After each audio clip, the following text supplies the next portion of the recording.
ایک صحابی حضرت ابو معذورہ، شریعت میں کندھے تک بال رکھنا جائز ہے۔ اس صحابی کے اتنے لمبے بال تھے کہ جب وہ بیٹھتے تھے تو نیچے دب جاتے تھے۔ لوگوں نے منع کیا، کٹواتا کیوں نہیں؟ فرمانے لگے نہیں کٹوانے۔ کہا کیوں؟ مانے لگے قبر میں لے کے جانے، قبر میں۔ کہا کیوں؟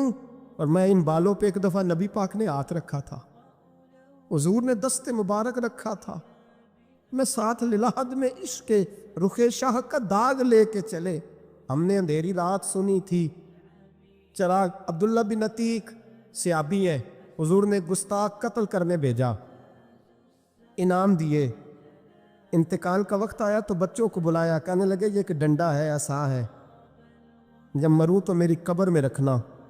کہا ابا جی سنا نہیں کبھی کسی نے ڈنڈا قبر میں رکھا ہو، عصا آپ کی قبر میں کیوں رکھے؟ ورنہ بیٹا تمہیں پتہ نہیں، یہ معمولی نے، یہ وہ ہے جو میرے رسول نے مجھے دیا تھا، یہ میری قبر میں، قبر میری تے میرے پیرا جے کر پاویں پھیرا، قبر دے وچوں ہڈیاں اٹھ کے مجرا کن سا تیرا، پسے مردن فرشتوں نے جو تلاشی لی تو کیا نکلا، فقط ایک دل کے گوشے سے خیال حضرت انس بن مالک کہتے ہیں مر جاؤں تو حضور کے منہ مبارک میری زبان کے نیچے رکھ دینا۔ حضرت امیر معاویہ فرماتے ہیں میرے پاس حضور کے ناخن ہے، جب میں مروں تو میرے کفن میں رکھ دینا۔ میرے اعلیٰ حضرت فرماتے ہیں ہمارے پاس کوئی شے نہیں، کوئی شے نہیں، نہ ہمارے پاس حضور کے بال مبارک، ہم کم نصیبوں کے پاس، ہم غریبوں کے پاس نہ منہ مبارک، تو حضور آپ کے پاس کیا ہے؟ فرمانے لگے لحد میں عشق رخ شاہ کا داغ لے کے چلے۔ کہنے لگے کلیجہ پھاڑ کے دیکھو، اندر دل پہ میں نے نبی کا نام بھی لکھا ہوا ہے۔ لحد میں عشق رخ شاہ کا داغ لے کے چلے، ہم نے اندھیری رات سنی تھی چراغ لے کے چلے۔ حضور کا، نبی پاک صلی اللہ علیہ وسلم کا وسیلہ جو ہے، اس موضوع پر ہی بولتے جانے کو دل کر رہا ہے، لیکن اس عنوان کو ختم بھی کرنا ہے۔ ایک ہے حضور کا وسیلہ، ایک ہے اولیاء کا وسیلہ۔ یہ بات بھی 2-4 منٹ میں سمجھ لیں۔ صحیح بخاری مسلم میں میرے نبی پاک نے فرمایا ہے، حضور فرماتے ہیں لوگ جہاد کرنے جائیں گے، ایک زمانہ آئے گا میرے بعد، لوگ جہاد کریں گے، پوچھا جائے گا تم میں کوئی صحابی ہے؟ کہا جائے گا ہے، تو نبی پاک فرماتے ہیں صحابی کی وجہ سے اللہ فتح عطا فرما دے گا۔ گویا ولی کا وسیلہ دینا۔ حضور فرماتے ہیں پھر لوگ جہاد کرنے جائیں گے تو پوچھا جائے گا مسلمانوں سے تم میں کوئی صحابی ہے؟ کہیں گے کوئی نہیں۔ کہا کوئی تابعی ہو صحابی کو دیکھنے والا؟ کہا جائے گا ایک ہے۔ تو فرمایا اس تابعی کی برکت سے اللہ فتح عطا فرما دے گا۔ نبی پاک فرماتے ہیں بخاری مسلم کے لفظ ہے، پھر پوچھا جائے گا لوگ جہاد کرنے جائیں گے کوئی صحابی ہے؟ کوئی نہیں۔ کوئی تابعی ہو؟ کوئی نہیں۔ کوئی صحابی کو دیکھنے والے کو دیکھنے والا تبع تابعی ہو؟ ایک تبع تابعی ہے، تو نبی پاک فرماتے ہیں اس کی برکت سے ہی اللہ فتح عطا فرما دے گا۔ مشکات میں، بخاری میں موجود ہے، نبی پاک فرماتے ہیں یہ جو اللہ تم پہ بارشیں برساتا ہے، تمہیں رزق دیتا ہے، یہ تمہارے ضعیف لوگوں کے وسیلے سے اللہ دیتا ہے، یہ کمزوروں کے وسیلے سے دیتا ہے۔ مشکات میں لفظ ہے، نبی پاک نے فرمایا 40 ابدال ملک کے شام میں ہوتے ہیں، جو عذاب تم سے دور رہتا ہے ان کی وجہ سے رہتا ہے، جو تم پر بارشیں برستی ہیں ان کی وجہ سے برستی ہیں۔ وہ کوئی بیٹھا ہوا مجھے دور دعا دیتا ہے، میں ڈوبتا ہوں پر سمندر اچھال دیتا ہے۔ شیخ سعدی فرمایا کرتے تھے میری زندگی میں جتنی بلائیں ٹلی ہیں میرے شیخ کے وسیلے سے ٹلی ہیں، میں اس کی چھتری کے نیچے رہتا ہوں، کرم مجھ پہ برستا رہتا ہے۔ اتنی حدیثیں سنا کے ایک واقعہ سنانا تو بنتا ہے کہ نہیں بزرگوں کا؟ میں چونکہ جب عقیدے کا موضوع ہوتا ہے تو میں نیچے نہیں اترتا، میں قرآن و سنت کے عین بیچ رہتا ہوں۔ ایک بات، مرید ہو گیا محمود غزنوی حضرت ابو الحسن خرقانی کا، بیعت ہو گیا، آنے جانے لگا۔ ایک دن کہنے لگا حضور کوئی تحفہ دے دے، تو حضرت نے کرتا اتار کے دیا، کرتا دیا۔ یہ کسی کے پاس ہو تو بڑی نعمت ہوتی ہے، کسی بزرگ کا کوئی تبرک، کرتا دیا۔ فرمایا جب بہت زیادہ کوئی مسئلہ بن جائے تو کرتا سامنے رکھ کے دعا کرنا، اللہ تجھے فتح دے گا۔ محمود سومناتھ کے مندر توڑ رہا تھا، 2 4 5 دفعہ حملہ کیا، فتح نہیں ہوتی۔ اپنے شیخ کا جبہ رکھا ہے، اللہ اس کی برکت سے ہی فتح دے دے۔ کہتا میں نے جبہ رکھ کے دعا مانگی، اگلے دن حملہ کیا تو اللہ نے فتح عطا فرما دی۔